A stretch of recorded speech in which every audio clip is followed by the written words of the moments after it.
기도하겠습니다. 은혜가 풍성한 하나님 아버지 감사를 드려옵니다. 예수님 안에서 참된 은혜를 허락하여 주시고 오늘 바울 목사님께서 로마 감옥에 갇혀 있으면서 인내하는 것을 통해서 또 복음이 진전되는 은총을 아버지 허락하여 주시는 것 감사를 드려옵니다. 빌립보에 보낸 편지를 통해서 오늘날 살고 있는 저희들에게도 용기를 허락하여 주시고 바울이 가졌던 그 여유로운 마음과 그리고 삶의 현장 속에서 내가 살든지 죽든지 아버지의 이름이 존귀하게 내 안에서 역사하기를 간절히 소망하는 그 마음을 허락하여 주시기를 간절히 원하옵니다. 부끄럽지 않게 허락하여 주시고 삶의 현장에서도 아름답게 살 수 있도록 열심히 허락하여 주시기를 간절히 원하옵니다. 모든 걸 감사하며 예수님의 이름으로 기도를 드리옵나이다. 아멘. 자, 여러분 인사하겠습니다. 안녕하세요. 예, 반갑습니다. 건강하셨죠? 오늘도 유튜브를 통해서 하나님의 말씀을 함께 공유할 수 있어서 너무나 감사합니다. 오늘 빌립보서 1장 12절에서 26절 말씀입니다. 지난주에 이어서 계속해서 빌립보서 말씀을 하나님의 말씀으로 들으려고 합니다. 오늘 바울 목사님께서 이렇게 고백을 합니다. 감옥에 있습니다. 상황은 좋지 않습니다. 그렇죠. 그런데 자기가 개척한 빌립보 교회에서 기쁨이 사라졌다는 얘기를 듣습니다. 얼마나 마음이 아프겠어요. 그리고 언제 감옥을 나갈 줄도 모릅니다. 그런 가운데서 바울 목사님이 이런 고백을 합니다. 그 18절 말씀을 보면 나는 기뻐하고 또한 기뻐하리라. 그 후반부 처음부터 읽어볼게요. 그러면 무엇이냐? 거칠애로 하나 참으로 하나 무슨 방도로 하든지 전파되는 것은 그리스도니 이로써 나는 기뻐하고 또한 기뻐하리라 하는 겁니다. 기뻐하는 마음의 중요성을 우리에게 가르쳐주고 있는 겁니다. 좀 여유로운 마음이죠. 우리가 부정적인 생각으로 꽉 차 있으면은 우리가 지금 감옥에는 없지만 자유롭게 사는 것 같지만 감옥에 있는 것 같은 그런 삶을 살 수가 있다는 겁니다. 그러나 감옥에 있지만 주님 안에서 주시는 평안과 은총 안에서 또 자유롭게 사는 바울과 같은 그런 삶도 있다 하는 것을 우리가 꼭 생각을 해볼 필요가 있습니다. 그러면서 20절 이런 고백을 합니다. 나의 간절한 기대와 소망을 따라 아무 일에든지 부끄러워하지 아니하고 지금도 전과 같이 온전히 담대하여 자신이 감옥에서 죽든지 살든지 거기서 나와서 살든지 죽든지 내 몸에서 그리스도가 존귀하게 되게 하려 하나니 그런 마음을 허락해 주신 하나님께 감사를 하는 거죠. 어떤 순간에도 나의 존재로 그리스도의 영광을 드러내게 해달라는 그런 기도이기도 합니다. 저는 이 20절 말씀을 생각할 때마다 이런 생각이 들더라고요. 우리가 건강할 때도 있습니다. 그렇지 못할 때도 있습니다. 그렇죠. 그러나 건강을 할 때도 열심히 성실하게 일하면서 그렇지 못할 때도 우리가 정말 부활의 신앙을 갖고 아버지 하나님께서 우리가 믿는 창조주 하나님이시고 그분이 우리를 위해서 독생자 예수 그리스도를 주셨고 그 예수님께서 우리를 찾을 때까지 찾아주셨고 그래서 우리를 찾은 바 되어서 하나님의 자녀가 되는 그런 은총까지 허락해 주었다 하는 겁니다. 그래서 상황이 어떻게 좋아지느냐에 따라서 우리가 기뻐하고 기뻐하지 않는 것이 아니라 어떤 상황 속에서도 우리는 기뻐할 수 있는 근거를 가지고 있어요. 이 우주 전체를 지배하고 있는 다스리고 있는 하나님께서 내가 너와 함께 있단다. 내가 네 아버지란다. 이렇게 말씀하고 계시는 거예요. 바울은 감옥에 있을 때라도 그런 마음을 가졌던 겁니다. 옛날이나 오늘날도 고난을 만나면 하나님으로부터 멀어지는 사람이 있어요. 그런데 반대로 고난을 만나면 하나님을 더 깊게 알아가면서 만나는 사람도 있습니다. 오늘 유튜브를 통해서 하나님의 말씀을 듣는 여러분은 어느 쪽입니까?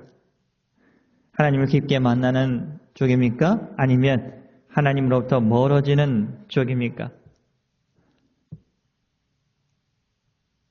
오늘 바울 목사님이 빌립보 교회 성도들에게 편지를 쓰면서 자신의 상황을 좀 이야기를 합니다.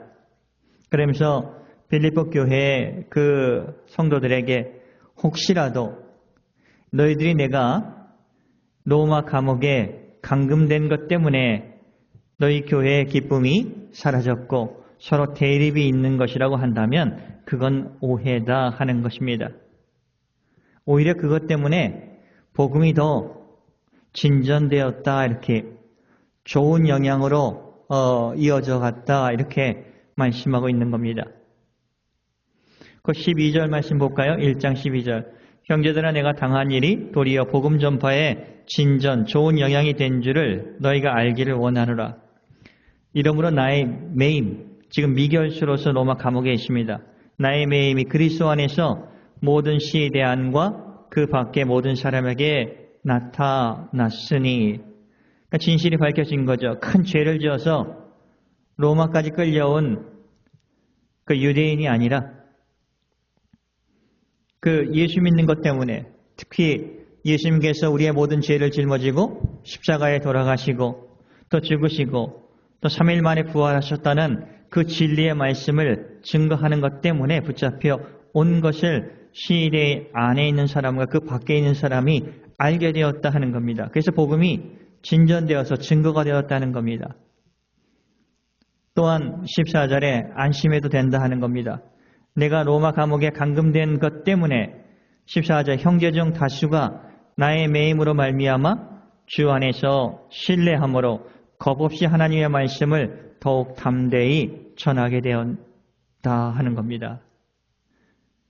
그러니까 내가 감옥에 매인 것 때문에 너희들은 걱정할 필요가 없다 하면서 이야기하는 겁니다. 그러면서 15절에서 17절, 근데 두 부류의 사람이 있단다 하는 겁니다.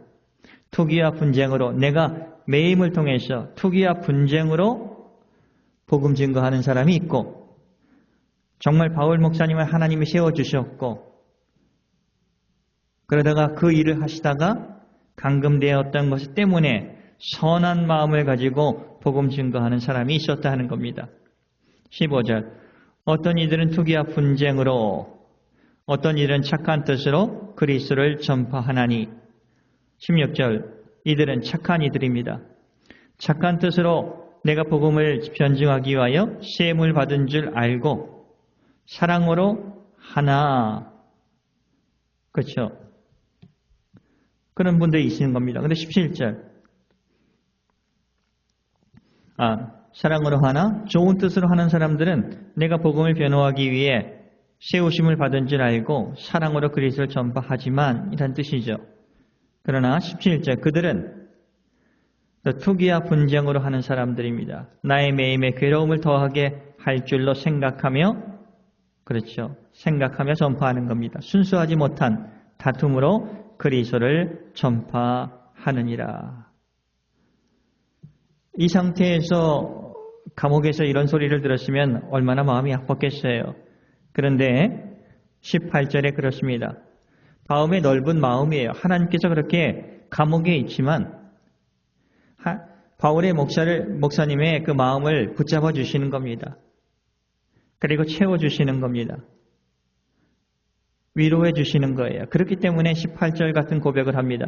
그러면 무엇이냐? 거칠애로 하나 참으로 하나 무슨 방도로 하든지 전파되는 것은 그리스도니 이로써 나는 기뻐하고 또한 기뻐하리라. 나쁜 방법으로 전도하라는 얘기가 아닙니다. 시기와 질투로 전도하라는 얘기가 아닙니다.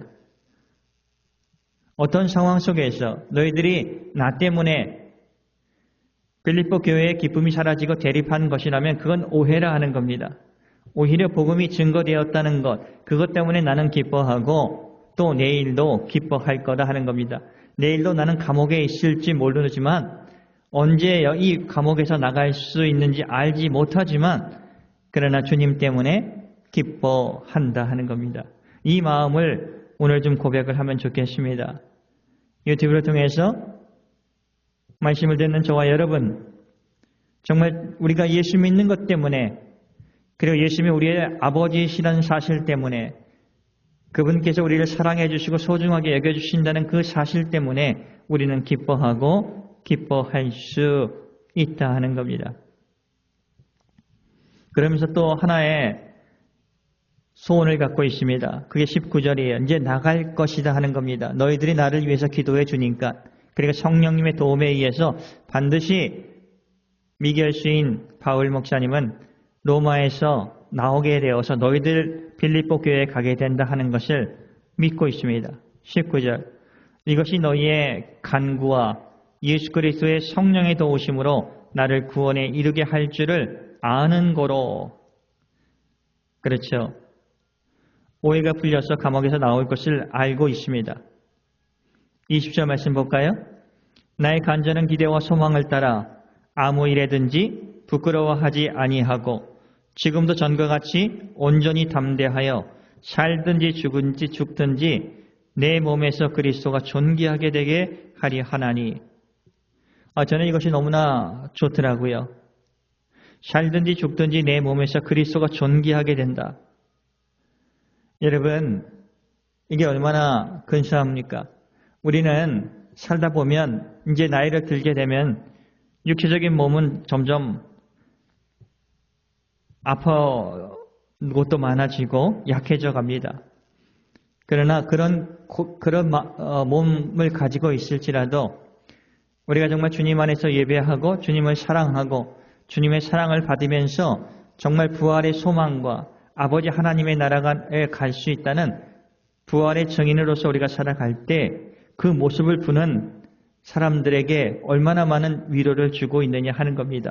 저는 그것이 우리 몸에서 그리스도가 존귀하게 되는 거예요.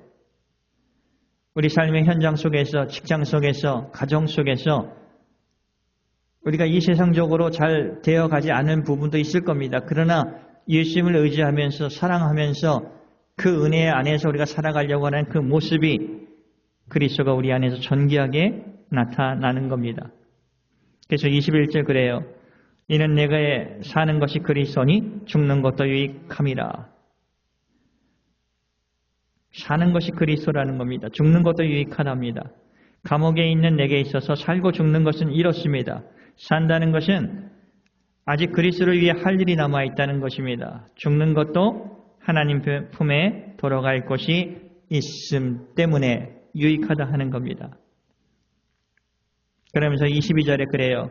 그러나 만일 육신으로 사는 이것이 내 일의 열매일진데 무엇을 택해야 하는지 나는 알지 못하느니라. 23절. 내가 그 둘 사이에 끼었으니 차라리 세상을 떠나서 그리스도와 함께 있는 것이 훨씬 더 좋은 일이라. 그렇게 하고 싶으나 이게 이제 천국에 대한 소망이죠. 그러나 24절. 내가 육신으로 있는 것이 너희를 위하여 빌립보 교회 지금 대립하고 있는 기쁨이 사라지고 있는 너희를 위하여 더 유익하다 하는 거예요. 도움이 된다 하는 거죠. 그러면서 25절 내가 살 것과 너희의 믿음의 진보와 기쁨을 위하여 너희 무리와 함께 거할 이것을 확실히 아노니. 다시 너희 빌립보 교회 내가 이 감옥에서 나가서 너희 교회를 찾아갈 것, 그래서 다시 만날 것을 나는 확실히 안다 하는 거죠. 그리고 너희들의 지금 대립하고 있지만 믿음에 있어서 더 앞으로 향해 나아가는 것을 나는 알고 있단다. 그리고 기쁨을 회복해서 살아가는 것을 나는 알고 있단다 하는 거예요. 얼마나 그 여유롭고 넓은 마음이니까 하나님이 그렇게 해 주신다 하는 믿음이죠. 그래서 26절 그러잖아요. 내가 후에 다시 너희와 같이 있으므로 너희를 만남으로 그리스도 예수 안에서 너의 자랑이 나로 말미암아 풍성하게 하려 합니다. 바울 목사님이 로마 감옥에서 나옵니다. 누가 하셨죠? 하나님께서 그렇게 하셨죠. 그래서 빌립보 교회들의 성도들의 기도가 응답이 된 것을 보면서 함께 주님을 찬양하는 그런 풍성한 열매를 보게 된다 하는 겁니다. 우리 안에서 선한 일을 시작하신 그 아버지 하나님께서 오늘도 저희과 여러분들에게 말씀하고 계시는 겁니다. 나는 네가 너를 통해서 네가 나를 진실히 믿고 그 안에 살아가는 그 모습을 통해서 영광받기 원한다 하는 겁니다. 말씀을 마치겠습니다. 여러분, 어떤 상황 속에서도 바울 목사님처럼 고백되기를 원합니다. 선포합시다. 앞으로도 기뻐할 것입니다. 반드시 우리 안에서 선한 일을 시작하신 분이 그리스도 예수님의 날까지 이루어 주심을 확신합니다. 그것을 확인해 가면서 살아가는 저와 여러분이 되시기를 예수님의 이름으로 축복을 드립니다. 기도하겠습니다. 은혜가 풍성한 하나님 아버지 감사를 드립니다. 예수님 안에서 저희들 지켜주시는 것 감사하고 은혜 허락하여 주시는 것 감사하고 특별히 좌절하고 싶고 참 힘들고 지칠 때마다 정말 내게로 오라고 말씀하신 예수님의 말씀을 우리 마음 깊은 곳에 심고 부활의 소망을 가지고 그 증인으로서 아버지도 살아갈 수 있도록 도와주시고 이 사순절을 보내면서 예수님 안에서 주시는 큰 은혜가 풍성히 거할 수 있도록 예수님 도와주시옵소서. 모든 걸 감사하며 예수님의 이름으로 기도를 드리옵나이다. 아멘.